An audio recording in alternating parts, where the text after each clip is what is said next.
संस्कृत में अनुवाद बनाने का एकदम सिंपल ट्रिक मैं आपको बता रहा हूँ। और ये ट्रिक जो बच्चा अपना लिया और संस्कृत में कोई भी सेंटेंस आपको दिया रहे उसका अनुवाद आप हिंदी का संस्कृत में कर सकते हो। क्लास 10 वाले बच्चे खासकर इस वीडियो को पूरा देखेंगे क्योंकि उनका 6 से 7 नंबर का संस्कृत अनुवाद आता है। देखो मैं आपको करके दिखाऊंगा नहीं, सिर्फ ट्रिक बता रहा हूँ, ट्रिक और उस ट्रिक का प्रयोग करके दिखा रहा हूँ। उसके माध्यम से हिंदी का कोई भी वर्ड आपको दिया रहा है, सेंटेंस दिया रहा है, उसका संस्कृत में अनुवाद कर सकते हैं। लेकिन एक चीज का ध्यान रखना, अगर कहीं किसी नाम के बाद आपका का आ गया तो उसमें स जोड़ देंगे। क्या जोड़ेंगे? आधा स और या जोड़ देंगे। अगर किसी नाम के बाद में आ गया तो उसमें सु जोड़ देंगे। जैसे देखिए बिहार की तो बिहार से ये आधा स जुड़ जाएगा। जैसे कवियों में तो कवि सु, नदियों में तो नदी सु। तो जिस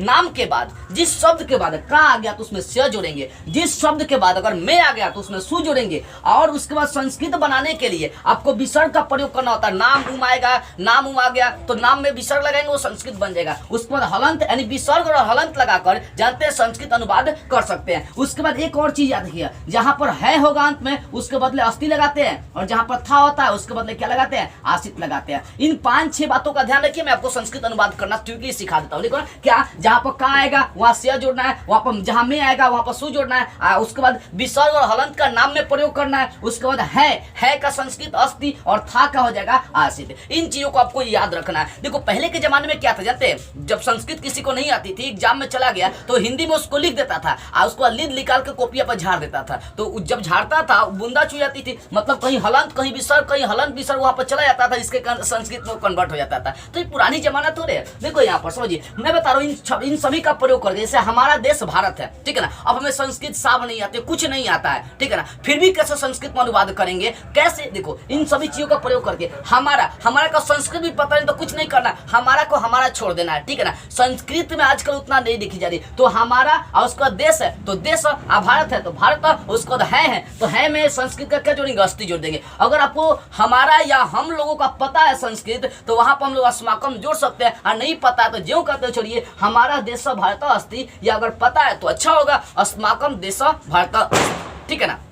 नाम आएगा तो विसर्ग या हलंत प्रयोग करना है। उसके बाद काके की आएगा तो से जोड़ना है, में आएगा तो उसमें सु जोड़ना है। जैसे देखिए भारत की राजधानी दिल्ली है, अब इसका अनुवाद करना है, कुछ नहीं आता है तो ये ट्रिको आपको पता है ना बाबू। भारत की तो की आ गया, भारत के बाद किया गया ना, तो भारत में क्या जोड़ देंगे? से जोड़ देंगे तो भारतस्य मिलता ना। जहाँ काके किया जाएगा वापस से जोड़ना है। तो भारत की तो भारत से राजधानी को विसर्ग लगाइए, दिल्ली में विसर्ग लगाइए, है का संस्कृत लिख दीजिए तो लिख सकते हैं भारत से राजधानी दिल्ली अस्थि। कुछ कर रहे हैं? नहीं कर रहे हैं, बस का की का ध्यान रखना है, नाम एमी का ध्यान रखना है, उसका विसर्ग हलंत का प्रयोग करते चलते जा रहे हैं, ठीक है। जैसे तीसरा देखिए, गंगा एक पवित्र नदी है, हमें पता नहीं है कैसे करना है। गंगा एक पवित्र नदी है तो गंगा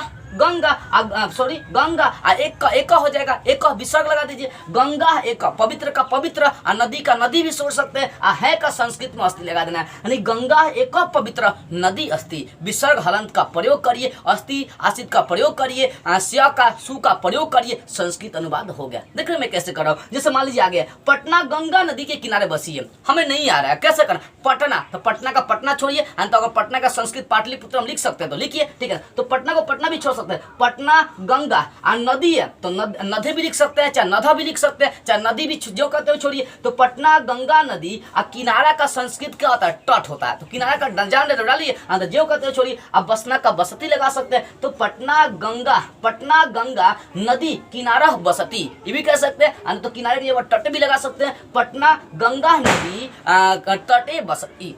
लाइन से सिर्फ करना है, संस्कृत में इसी बात का ध्यान रखना है, लाइन से करना है। और जहाँ पर कुछ नहीं आ रहा है वहां पर विसर्ग हलंत लगा दीजिए, ठीक है ना। और जैसे मान लीजिए आगे आपको दिया पटना का गोलघर प्रसिद्ध है, तो पटना का तो नाम के बाद का आ गया तो उसमें से जोड़ेंगे। तो पटना से भी बोल सकते हैं, चाहे पाटलिपुत्र से बोलिए। तो पाटलिपुत्र से गोलघर प्रसिद्ध हस्ती। कुछ नहीं करना है, बस इन सब चीजों का प्रयोग करके आप संस्कृत का कोई भी अनुवाद हो प्रयोग कर सकते हैं, कोई भी हो। जैसे मान लीजिए यहाँ पर पटना बिहार की राजधानी है, तो पटना को पटना छोड़िए, पटना बिहार के बाद की है तो बिहार से राजधानी को राजधानी, और है को तो अस्थि लगा दीजिए। तो पटना बिहार से राजधानी अस्थि।